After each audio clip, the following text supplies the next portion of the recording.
Shalom, selamat pagi saudara-saudara. Apa kabar saudara hari ini? Saya percaya saudara ada dalam sukacita Tuhan.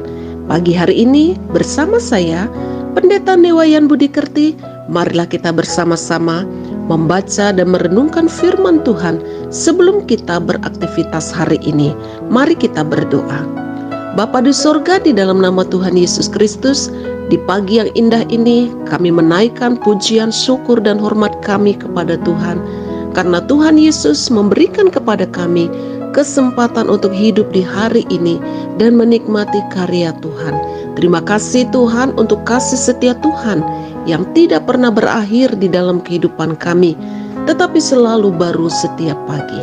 Tuhan Yesus, kami akan membaca dan merenungkan kebenaran firman-Mu. Roh Kudus, tolonglah kami supaya kami mengerti firman Tuhan.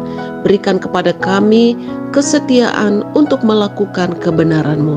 Di dalam nama Tuhan Yesus Kristus kami berdoa dan mengucap syukur. Amin. Saudara-saudara, pagi hari ini kebenaran firman Tuhan terambil dari surat 2 Korintus pasal 4 ayat yang kedua. Kita membaca bersama-sama. Tetapi kami menolak segala perbuatan tersembunyi yang memalukan. Kami tidak berlaku licik dan tidak memalsukan firman Allah. Sebaliknya kami menyatakan kebenaran, dan dengan demikian kami menyerahkan diri kami untuk dipertimbangkan oleh semua orang di hadapan Allah. Saudara-saudara, judul renungan kita pagi hari ini menyatakan kebenaran. Saudara-saudara, bersuara itu memang mudah. Setiap orang bisa melakukannya.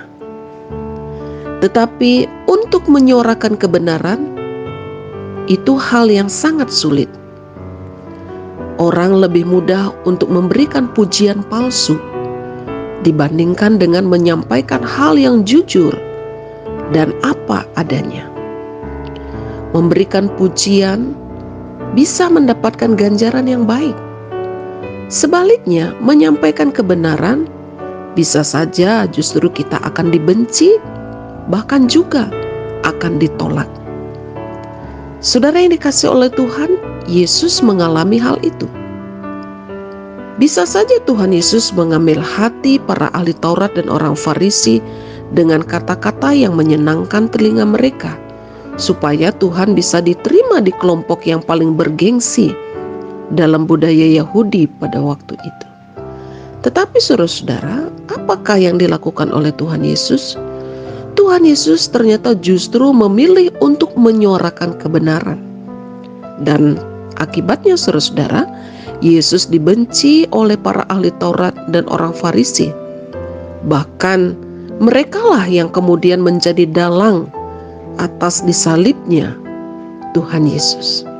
Saudara yang dikasihi oleh Tuhan, melalui hal itu Yesus menunjukkan bahwa menyatakan kebenaran bisa jadi harus menanggung sebuah konsekuensi.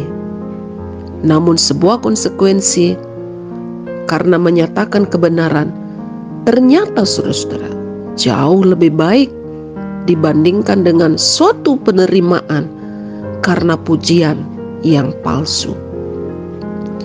Hal inilah yang dicontoh oleh Rasul Paulus. Setelah Rasul Paulus bertobat, menerima Yesus Kristus dan menjadi hamba Tuhan, menjadi rasulnya Tuhan, Rasul Paulus menyatakan bahwa dia memilih untuk menyatakan kebenaran dan tidak bersedia melakukan perbuatan tersembunyi yang memalukan. Dia menolak untuk berlaku licik.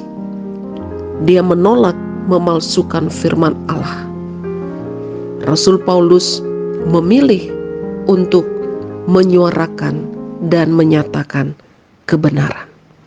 Saudaraku yang dikasihi oleh Tuhan, menyatakan kebenaran memang sulit, tetapi sesungguhnya menyatakan kebenaran adalah salah satu ekspresi dari kasih.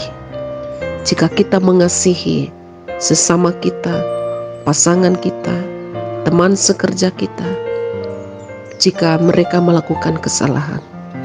Katakanlah kebenaran, karena kebenaran yang kita nyatakan, kebenaran yang kita katakan, sesungguhnya akan menyelamatkan mereka.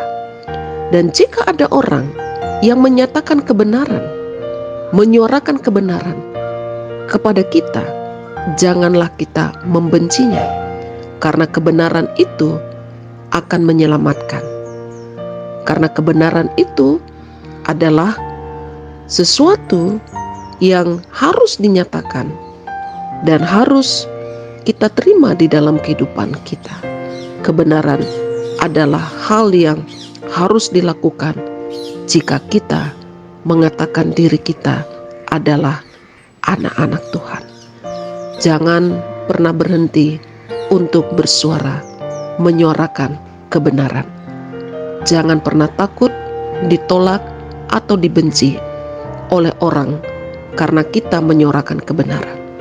Ketika kita menyatakan kebenaran, menyuarakan kebenaran, Yesuslah yang menjadi pembela kita. Nyatakan kebenaran yang sebenar-benarnya. Kebenaran bukan menurut selera kita, tetapi kebenaran yang seturut dengan kehendak Tuhan. Tuhan Yesus memberkati. Amin. Mari kita berdoa.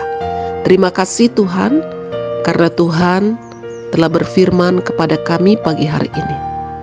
Tolonglah kami sebagai anak-anak Tuhan, supaya kami berani menyuarakan kebenaran dan tetap hidup dalam kebenaran. Supaya kami berani menolak melakukan hal-hal yang jahat, yang licik, yang tidak berkenan di hadapan Tuhan. Tuhan Yesus, ampuni kami jika seringkali kami kompromi karena kami takut ditolak, karena kami takut kehilangan sesuatu yang berharga dalam hidup kami. Hari ini kebenaran firman-Mu telah berbicara kepada kami. Tolonglah kami Bapa, supaya kami melakukannya dengan setia.